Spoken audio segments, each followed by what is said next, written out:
Hey, welcome back, everybody. Hope we're having a wonderful Saturday evening out there, and we've got a lot to discuss here as we have officially designated Tropical Storm Debby here just off the north coast of Cuba currently, with its eyes set on Florida tomorrow night, and then eventually the Carolinas going into next week, and potentially even the northeastern United States could see impacts out of the storm system. Now, if you're new to the channel, welcome. My name is Gerald. I am a meteorology major at the University of North Carolina, Charlotte. And again, I'm here to give you the latest up-to-date information on now Tropical Storm Debby. Also, if you haven't already subscribed, please consider doing so and like the video. Also, comment, let me know where you're watching from, as again, that really helps me plan these videos out for the future. So with all that said, let's go ahead and dive right into it because again, this video is going to be solely based on Debby here, and we're really going to kind of break down all of the potential factors that could go on into this storm. So currently on satellite imagery, here we go. Here's the storm. It has continued to become more and more impressive throughout the day today, and it is really slowly but surely getting that look. And even just within the past couple of minutes here, deep convection now firing up near that center of the circulation here. Again, just north of Cuba here and just towards the southwest of the Florida Keys. And strengthening is likely to occur all night tonight, all day tomorrow before landfall sometime early Monday morning. So Debby's going to have a good 24 to 36 hours or so over the open ocean of the Gulf, and the water out here is like bath water with temperatures up into the 90s in some spots here, which is really just, explosive for these storm systems. So again, the good news is it only has so much time over that water. Also, there will be likely a tad bit of dry air, and you'll notice kind of the lack of cloud cover out here towards the east, or excuse me, towards the west of the storm here. Some of that may try to funnel into it, and it's not going to completely stop strengthening, but it could limit it somewhat, and that will be one hope that we have here. Now, if we take a look at the current infrared satellite, again, a little bit of a messier view here, but you get the idea. Here's the storm, this big kind of circle here, and that convection, again, getting deeper over the center of the storm as I'm recording this during the evening just after 5 o'clock on Saturday. So, again, strengthening storm system and is going to continue to do so during the overnight tonight, and I'll even show you the water vapor loop here to show you kind of all of the moisture that this storm has to work with. Again, right now it's in a ripe environment, but as I mentioned, just towards the top here over portions of Mississippi and Alabama, you'll notice some of that dry air. And again, I know it's at the very top of your screen, but some of that is going to kind of try to ooze into the Gulf down here and may try to work its way into the storm. But until that happens, really not much of anything is going to limit the storm from strengthening over the next day or day and a half before landfall occurs. Now, latest from the National Hurricane Center, and I do quite literally mean latest. This literally just dropped. I had every other map pulled up except for this one, waiting for it to load. And here we go. This is the latest 5 p.m. advisory. Debby now expected to make landfall as a hurricane into the Florida Big Bend. Again, that would be Monday morning or afternoon. So we've even pushed the time back a little bit here. And again, giving Debby even more time over the water. That's why the strength has gone up. Again, now a 75-mile-an-hour Category 1 hurricane is expected upon landfall. And we'll go ahead and guide you through the rest of this cone as well. So again, by the time we're waking up tomorrow morning, Sunday, about 8 a.m., probably still going to be dealing with Tropical Storm Debby, then probably ballpark 45 to 50, maybe even 55-mile-an-hour tropical storm.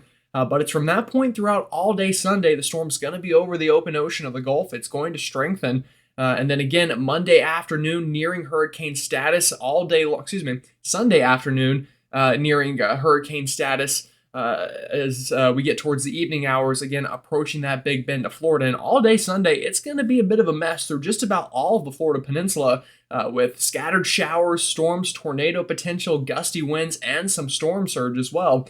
Is going to be a concern, again, all day Sunday there through just about the entirety of the state outside of the western panhandle there. But here we go, 2 p.m. Monday, maybe a little bit before that, landfall expected right here into the Big Bend. Latest kind of track here is kind of just towards the west of Perry, Florida is where the center of the cone is. But again, we could get landfall anywhere in here from Port St. Joe all the way towards Cedar Key. Anywhere in that area of Florida could have the center of circulation go right over it.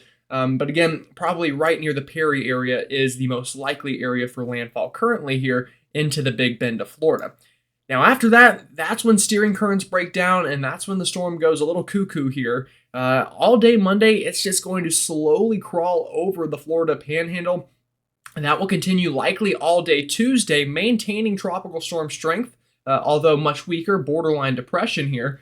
But then it's overnight Tuesday into Wednesday. The storm once again tries to get back over the open ocean of the Atlantic this time, just offshore of Savannah and Charleston, and is expected to strengthen once more up towards an upper end tropical storm before making a second landfall, likely in South Carolina, Thursday morning or afternoon. So this is not a sprint, this storm. It's going to be a marathon. It's going to take a while to get through, and we're going to see all sorts of impacts because of that. And then you notice after that, the cone, it is no longer a cone. It becomes a circle here over Georgia and the Carolinas as the storm is very slowly going to meander inland through the Carolinas. And because of that, we're going to have big-time rainfall concerns through much of the southeastern United States.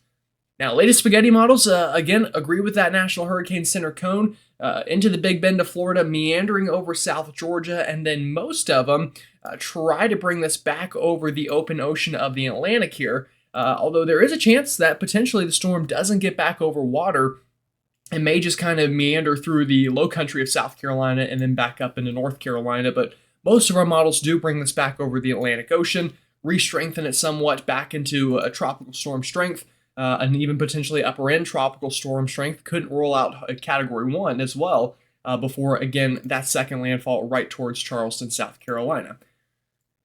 Now, latest watches, warnings, and advisories. Again, Florida is covered here. These dark red colors you see, these are tropical storm warnings. These lighter pink colors you see kind of just west of Orlando and over Lakeland, those are tropical storm watches. And then these kind of brighter reds closer towards almost hot pink even, those are hurricane warnings in effect, again, here for the Big Bend of Florida. So a lot of watches and warnings in effect, and I expect by the time you come back tomorrow, we're going to have even more watches in effect for the Carolina coastline as, again, that storm begins to strengthen and move closer towards the Carolinas and Georgia. But again, already dealing with plenty of feisty thunderstorms up into the mid-Atlantic and northeast today, even without what we're going to see from Debby. So rainfall, again, is going to be a concern. We'll take a look at that map next. But first up, storm surge. This threat has gone up for many locations. Now, it stayed about the same from Card Sound Bridge all the way up through Tampa Bay. Still kind of the same numbers we were looking at earlier. Anywhere from 2 to 4 feet of surge, likely from Fort Myers through Charlotte Harbor, Tampa Bay, and even up near Yankeetown there. But it's, again, this area of the Big Bend that is already susceptible to storm surge just due to its geography that now has a chance of potentially 4 to 7 feet of storm surge. That's obviously going to cause problems here. The Gulf, generally the way Florida works, we don't have these big kind of hills right at the beaches like we see maybe through portions of the East Coast north of Florida. It's a very shallow way up, so 4 to 7 feet can do a lot of damage here and work pretty far inland. That's why, now is the time to, kind of leave if you're under an evacuation order, definitely. And if you're not, then at least go ahead and take the precautions you normally would for a storm surge of this magnitude. But even back towards Indian Pass could see storm surge as well from this storm system during the height of it.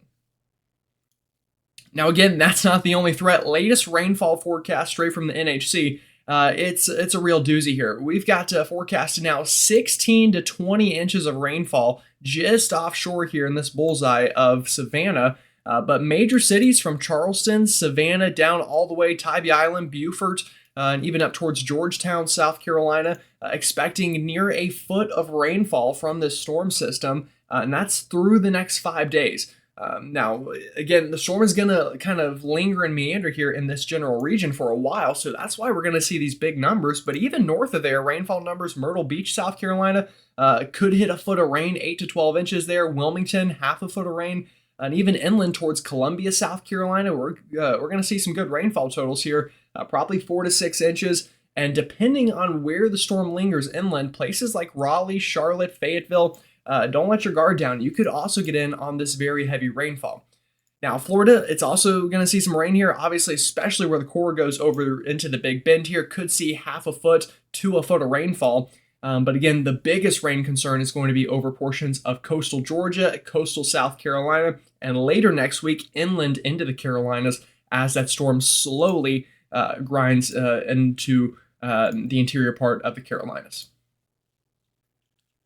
All right, let's look at just a couple models here. We'll take a look at the Northeast as well. So if you're watching from there, don't leave. We're going to discuss you as well. And then we'll get down towards the next 48 hours of the storm and kind of what it's going to look like over Florida over the next couple of days. But latest GFS model, strengthening tropical storm tomorrow afternoon. And again, landfall sometime overnight Sunday or even into Monday morning or afternoon here into the Big Bend of Florida with pressure here around 985 millibars. So this would be, a pretty good Category 1 hurricane with a pressure like this. Also, you'll note that the core of the storm looks quite strong here. So, we're going to hope that dry air that I mentioned earlier tries to work inland. Unfortunately, it's not a guarantee that it's going to happen, into the storm, I should say. And again, that's something we'll hope for, but not a guaranteed limiting factor. So, again, there's the core bringing that storm surge, strong hurricane force winds, and flooding concern as well into the Big Bend of Florida. And then Monday afternoon, we stall out over South Georgia, just again slowly meandering across the I-10 corridor, trying to get back over the Atlantic. And it does that kind of near Savannah here or Jacksonville sometime overnight Tuesday into Wednesday. Here's that storm again now back over the Atlantic. And at this point, again, it's still raining through coastal South Carolina, Georgia, North Carolina. Also, that onshore flow is increasing. So Charleston, Myrtle Beach, Wilmington, southeastern North Carolina here near Jacksonville, North Carolina, seeing some of that onshore flow that could bring a little bit of storm surge as well. And then the storm strengthens again back up to kind of the same strength it was at landfall in Florida before moving into Charleston Thursday morning here as again around a Category 1 hurricane. And this would be generally the peak of the storm surge concern, but rainfall would still be continuing. So before I move this ahead a little bit further, again, let me just back this up. It starts raining in portions of coastal Georgia and South Carolina, potentially really tomorrow evening. I wouldn't be surprised to see some of that rain begin, but especially Monday afternoon, that onshore flow begins and it hangs around. Again, the storm just lingers all the way till Thursday morning, then getting that second landfall. And then the GFS pulls this up the Savannah River Valley into upstate South Carolina, bringing heavy rain through Columbia, Greenville, Spartanburg, Charlotte, Raleigh, and then finally scoots this back over towards eastern North Carolina and up through the Northeast to end out next week. And again, we'll take a look at those Northeast impact potentials here in just a second. But that's the latest from the GFS. The European agrees. Again, a strong system, a strong tropical storm here on the European, so a little weaker than the GFS, but still pretty feisty nonetheless, works into the Big Bend of Florida, and it brings those same impacts that we've been talking about, and then does the same thing. It begins to meander around, slowly crawling across the I-10 corridor of North Florida and South Georgia, and then again back out over the open ocean of the Atlantic sometime Tuesday afternoon here on the European. And again, at this point, the storm begins to re-strengthen. Widespread flooding would probably already be beginning for these coastal sections of Georgia and South Carolina. Again, onshore flow would be increasing. Storm surge would become a concern, although even if it's not, as much as we might see in Florida, still going to see some surge probably out of that. And then again, just meanders for a while, strengthens again to about the same strength the GFS showed back towards Category 1 status, and moves inland right over Charleston Harbor here Thursday afternoon, and again works inland towards Columbia, and then hooks it up the I-77 corridor towards Charlotte, and then again, kind of like the GFS, works it back out through the Northeast. So those are our two main models. Again, we're kind of in agreement now, and I said that would happen. We've gotten that center of the storm to form, and now the models are coming into much better alignment on track. Now, intensity is still something that we're going to need to watch for the Carolinas. Again, we'll have to see. Again, there will be dry air through the entire cycle of the storm. There's going to be dry air lingering around it, which could help to limit the storm. Also, it's probably going to cause some upwelling in the ocean in the Atlantic. So, not much is stopping it from Florida, but once it hits Florida, gets into Georgia, obviously land friction will slow down the wind speeds. And once it gets back over the Atlantic, again, could still be some dry air. And the more that storm churns up the ocean, the less heat we're going to have at the sea surface to fuel the storm. So a couple limiting factors here, but I would not rule out, again, a Category 1 hurricane upon second landfall into the Carolinas. I think that's still relatively realistic here. All right, my folks in the Northeast, again, I know you're watching, you're wondering, well, what about us? And again, the models have come into slightly better agreement today upon or on how the storm is gonna, finally get out of here and get up your way. So this is the GFS model. This is overnight Thursday into Friday. And again, here's the storm right over the Savannah River Valley, basically right over Augusta, Georgia, after stalling out and then moving back inland. And here's going to be what gets us out of here. It looks like a trough is going to try to move down out of Canada and finally scoop this storm up late next week into next weekend.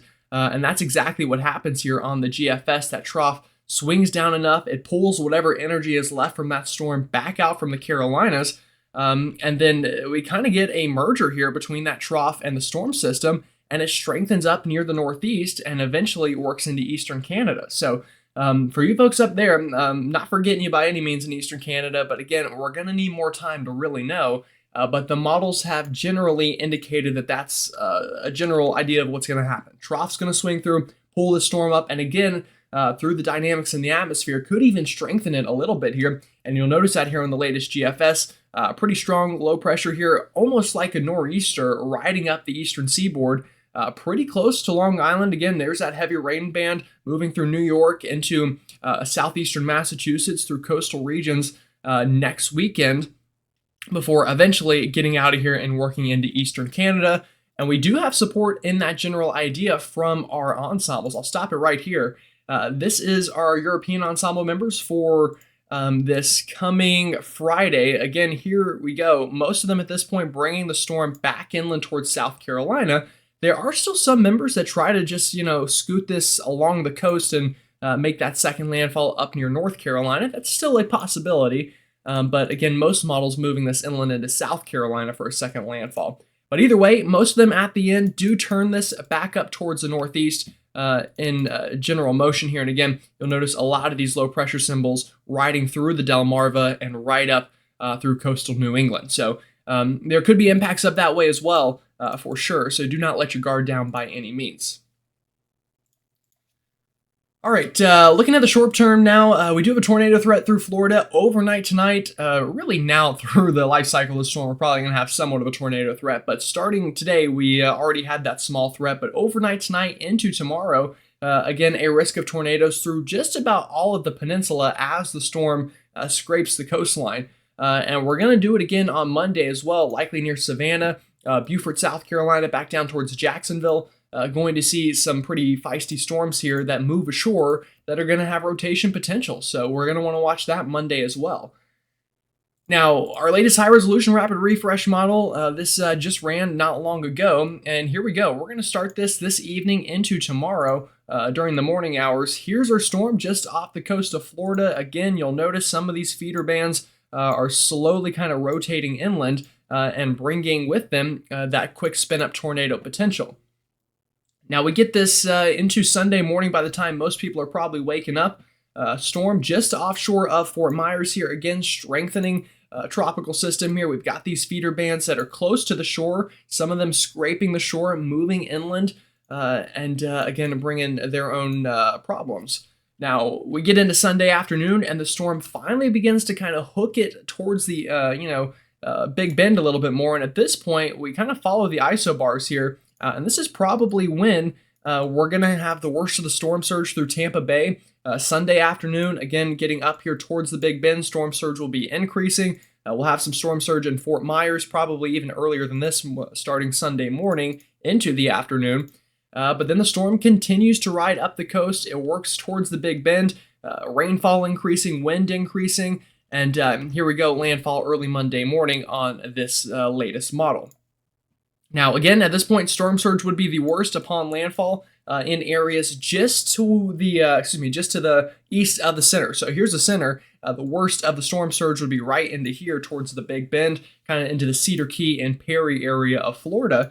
And then overnight, through the day Monday, again, that slow crawl inland. And this is when the flooding threat begins. Wind will die down a little bit. Storm surge will die down a little bit. But we will still see some storm surge on the Georgia, South Carolina side, and still a little bit of leftover surge on the west coast of Florida as well here. But again, this is when rainfall concerns pick up here. Again, starting here into Georgia and coastal South Carolina. It's going to really start raining pretty steadily, probably with on and off more moderate to heavy rounds of rain Monday afternoon. And again, that could continue all the way into the weekend. So it could be a washout all week, and that's why we have that flooding concern. Now, wind speeds with this storm system, here we go. Again, it's going to start to get gusty tomorrow morning along the west coast. This is Sunday morning. You'll notice some of these numbers through Fort Myers, Charlotte Harbor, and up into Tampa Bay, gusting up to tropical storm strength. Again, that's why we have those tropical storm warnings. And that will continue all day before the worst of it kind of then moves up towards the Big Bend overnight Sunday into Monday. This is when we'll start to gust up to hurricane strength, likely upon landfall.